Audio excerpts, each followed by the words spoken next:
This article really drew me in, and then my opinion on it changed so swiftly. Okay, because upon first glance, I would think that banning books is a bad thing, right? I am for people having freedom of speech. I am for people talking about everything openly. Well, almost everything, okay? Because we are talking about in schools here, and there are things that are appropriate for children, and there are things that are not appropriate for children. My first assumption was that this was going to be the crazy new breed of liberals that we have in our school blocking conservative voices, as the first few sentences even mentioned that most of the books have to do with LGBTQ. So I thought that they were maybe banning anti-LGBTQ ABCB, but that's not in fact the case. The article states more than 1,600 books were banned over 5,000 schools during the last school year. Most of the bans targeting titles relating to the ABC Mafia, race, or racism. Except, this isn't what you think. They're not banning racist books or books that are anti-gay. That's not what they're doing. No, these books that are being banned because they are race theory, which is different than racism.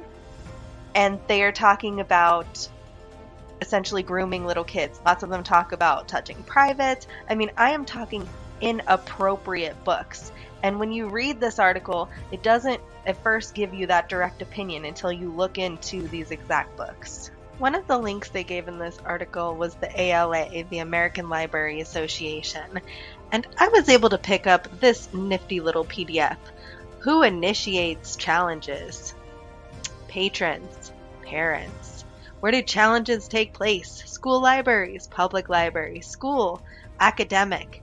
Reasons for challenge, obscene, profanity, indoctrinating kids, pornography, pedophilia, drugs. I mean, don't we want this to be banned from our kids? I do, because I don't see why there's any reason these young minds need to be corrupted with this BS. Who doesn't want their child to be away from pornography? If you think that your 6-year-old should be watching pornography, you're a bad parent, and you're likely not a very good person either. Upon diving into what is the challenged content, you can immediately see why parents don't want their young children reading this stuff. Here's a video of a chick talking about these books. Oh look, another obscene pornographic book being distributed to children. Up your bum you have a prostate gland, which feels nice when massaged. The anus is also sensitive and responds to being played with. So after she's giving a tutorial on sexual pleasure, she also instructs kids to be creative when they explore. Now the author is encouraging kids to get online, where they're at most risk for sexual exploitation. Intentionally using these quotes is to encourage kids to go online and meet other adults for sex. I've used Grindr. The advantages are that you can get what you want quickly. The downside is that it's the same people repeatedly, so it can get boring very quickly. The benefits are obvious: quick, easy, and uncomplicated sex.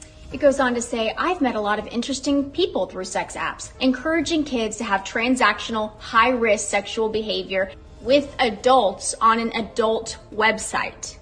This isn't just grooming anymore. This is encouraging kids to become sexually active with adults. This is sexual enticement of minors. This is promoting pedophilia. Now the author is giving a blowjob tutorial to the younger audience this book was intended for, saying that it's more about sliding your mouth up and down the shaft of his cock.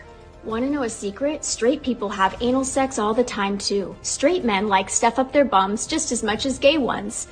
Anal sex isn't a gay thing. Women can pleasure each other in a variety of fun ways. The clitoris really does like being licked and kissed.